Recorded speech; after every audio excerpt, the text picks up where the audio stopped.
வணக்கம், welcome to Megala சமையல்.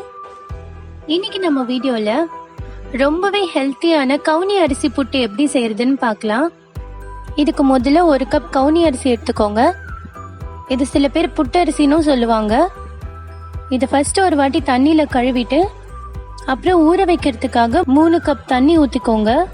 இந்த அரிசி அப்புறம் தண்ணியோட ரேஷியோ வந்து 1:3 இருக்கணும். இப்போ இந்த அரிசி அட்லீஸ்ட் ஒரு ஹாஃப் டேயாவது ஊறணும். நீங்க சாயங்காலம் பண்ற மாதிரி இருந்தா காலையிலே ஊற வச்சிடுங்க. இப்போ இந்த அரிசி அரை நாள் நல்லா ஊறிடுச்சு. இந்த தண்ணி நம்ம ஊத்திடக்கூடாது. இந்த தண்ணியோட தான் நம்ம அரிசி வேக வைக்க போறோம். ஒரு ப்ரெஷர் குக்கர்ல இந்த கவுனி அரிசியை இந்த தண்ணியோடய சேர்த்துக்கோங்க.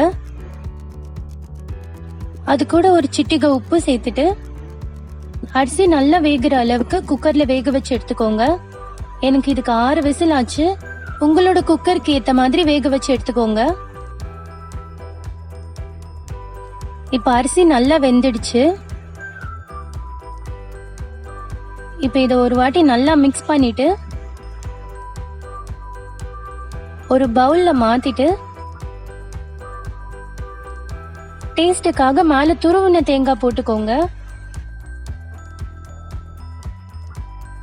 தேவையான அளவு சர்க்கரை சேர்த்துட்டா ரொம்பவே சூப்பரான ஹெல்த்தியான கவுனி அரிசி புட்டு ரெடி ஆயிடுச்சு. இந்த கவுனி அரிசியில வைட்டமின் இ அப்புறம் நிறைய ஆன்டி ஆக்சிடென்ட்ஸ் இருக்கிறதுனால உடம்புக்கு ரொம்பவே நல்லது. நீங்க கூகுள் பண்ணி பார்த்தீங்கன்னா இன்னும் நிறைய இன்ஃபர்மேஷன்ஸ் உங்களுக்கு கிடைக்கும். ஸோ இப்படி ஒரு ஹெல்த்தியான ஒரு ரெசிபியை மறக்காம நீங்களும் உங்க வீட்டில் ட்ரை பண்ணிட்டு டேஸ்ட் எப்படி இருந்ததுன்னு கமெண்ட் பண்ணுங்க. இன்னும் இதே மாதிரி நிறைய ரெசிபிஸ் பார்க்க மறக்காம மேகலா சமையலை சப்ஸ்கிரைப் பண்ணுங்க.